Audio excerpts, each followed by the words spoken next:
Alright guys, so now we're going to do the rear turn signals on this vehicle. On this one, you're going to remove two clips, which are going to be a Phillips. And then those are just pop clips. You remove this plastic out. There's going to be two 10mm screws. So to show you guys. So this, when you get your Phillips driver, pry these out.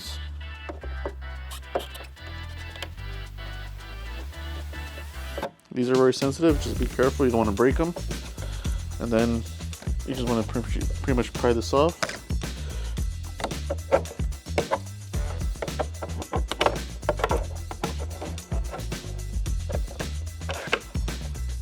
There's a clip here, so just be careful, you want to pry from one side.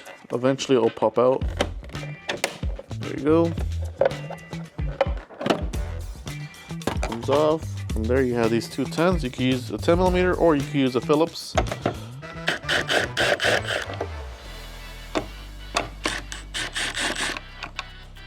Just like that. Now you want to simply just pry off. It's that simple. Take them off, and the turn signal will be on the bottom. You don't have that much play. What you could do is you just unplug this. We're gonna do this just for the video. You don't have to do this. All right. So again, just turn counterclockwise, pull out. That'll be your bulb here, regular incandescent bulb. To the side, you're gonna get your new T3-7443A, which is the amber bulb, and we're just gonna pop in. We're gonna pop in. We're just gonna connect the vehicle, and we're gonna put the emergency lights on. We already tested, so we know this way is the proper way. But we're just gonna, again, turn on your emergencies, your turn signals. If they don't turn on, just unplug, flip it over 180, and reconnect. That simple.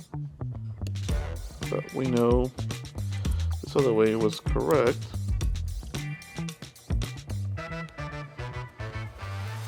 So we're gonna put it in this way.